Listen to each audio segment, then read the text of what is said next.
আৰু 2 সেকেন্ড মান পিছতে আপোনালোকে দেখা পাব এক বেলেগ দৃশ্য মানে একদম ভয়ানক দৃশ্য যি দৃশ্যই গোটেই ৰভা ঘৰে হিলাই দিব কৈছো নহয় ও মাই গড মানুহটো কেনেকৈ ইমান দেৰি থাকিব পাৰিছে আৰু এইটো কল পুলি দিয়া বুলি কয় আমাৰ ইয়াত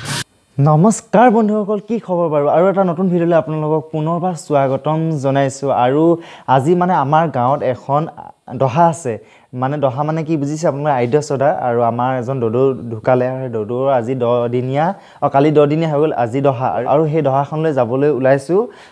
মানে জুতি পিন্ধি নাই লো আমি সুয়েটে নিপিন্ধো এনেকৈ যাম কাৰণ আমি ভকতৰ লগত নাথাকো আমি এনে চাবলৈ যাম আৰু সেই দহাখন চাবলৈ যাম আপোনালোককো দেখাম বুলি ভাবিছো গতিকে আপোনালোকে ভিডিঅ'টো শেষলৈকে চাই থাকিব আৰু এটা কথা যে সেই দহাখনত মানে আজি গায়ন বায়ন অনুষ্ঠিত হ'ব অৰ্থাৎ গায়ন বজাব মৃদং বজাব সেইখিনি আজি আপোনালোকক দেখাবলৈ চেষ্টা কৰিম পুৰা মানে একদম ধুনীয়া হ'ব আজি পৰিৱেশটো আৰু দহা পৰিৱেশটো কেনেকুৱা আমাৰ এই অঞ্চলৰ গতিকে দেখাবলৈ চেষ্টা কৰিম গতিকে বেছি দেৰি নকব বলক আমি ভিডিঅ'টো আৰম্ভ কৰোঁ এয়া হকামৰ ঘৰ পিছপিনে আহি আপোনালোকৰ হকামৰ দৃশ্যখিনি আপোনালোকক দেখাবলৈ চেষ্টা কৰিছো আৰু হকাম ভাগিবই হ'ল নেকি হেক নাই হোৱা দিয়ক ইহঁতে ড্ৰেছ পোছাক পিন্ধি লৈছেহে এতিয়া গায়ন বায়ন অনুষ্ঠিত হ'ব আৰু ইহঁতে পিন্ধা এইটো ঘূৰি বুলি কয় অৰ্থাৎ অলপ পাছতে দেখা পাম বৰতাল আৰু মৃদং বজোৱা দৃশ্য আৰু সেই দৃশ্যখিনি আপোনালোককো দেখাম আৰু এয়াৰ পুৰা ৰেডি হৈ লৈছে বৰতালৰ মৃদং বজাবৰ কাৰণে ভকতসকলে আৰু আমি ইয়াতে বহি আপোনালোকক দেখাবলৈ চেষ্টা কৰিম আৰু এয়া সভাঘৰ পৰিস্থিতিবোৰ আপোনালোকক দেখাবলৈ চেষ্টা কৰিছো মানে দৃশ্যবোৰ আৰু পুৰা হাজু হৈ গ'ল এতিয়া বজাবৰ কাৰণে আৰু ধুনীয়াকৈ আপোনালোকক দেখাম আৰু 2 সেকেন্ড মান পিছতে আপোনালোকে দেখা পাব এক বেলেগ দৃশ্য মানে একদম ভয়ানক দৃশ্য যি দৃশ্যই গোটেই ৰভা ঘৰে হিলাই দিব কৈছো নহয় আপোনালোকে চাই থাকক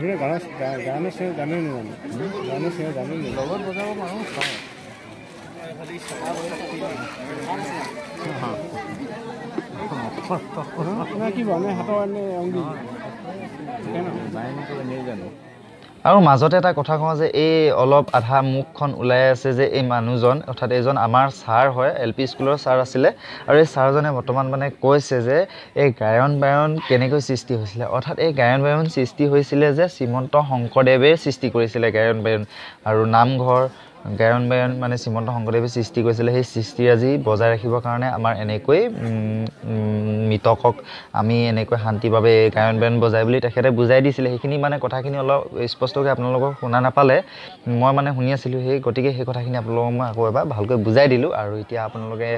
চাই থাকক আৰু এয়া গায়ন বায়নৰ দৃশ্যবোৰ আপোনালোকক দেখাবলৈ চেষ্টা কৰি আছোঁ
দহাকলে আহি ইয়াতে বহি আছোঁ আপোনাৰ দেখিছে ভালকৈ আৰু এইপিনে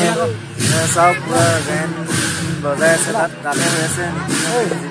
গায়ন বায়নৰ বজাই হৈ আছে আৰু মাজতে আহি ইয়াতে অলপ বহি লৈ আমি লগৰকেইটাৰ লগতে অলপ কথা চথা পাতি আছোঁ আৰু এইপিনে দেখিছে মানুহ আৰু আমাৰ ইয়াৰ এইবিলাক অঞ্চলত কেনেকুৱা ধৰণৰ মানে সকাম নিকামবোৰ হয় আৰু দহা কাজ সাহিত্য চদা এইবিলাক কেনেকৈ হয় সেইখিনি আপোনালোকে সৰু সুৰাকৈ দেখাবলৈ চেষ্টা কৰিছোঁ গতিকে আপোনাৰ ভিডিঅ'টো শেষলৈকে চাই থাকিব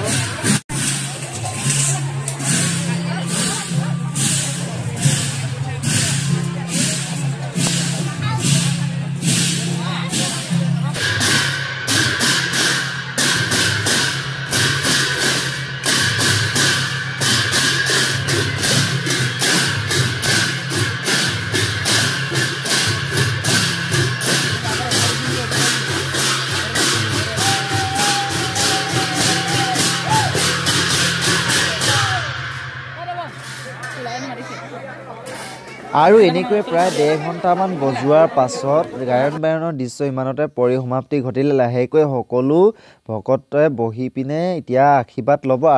আৰু আশীৰ্বাদ লোৱা পাক মুহূৰ্তত আৰু 1 মিনিটমান বজাব আৰু সেইখিনি আপোনালোকক দেখাই দিছোঁ চাওক তাৰপিছত হ'ব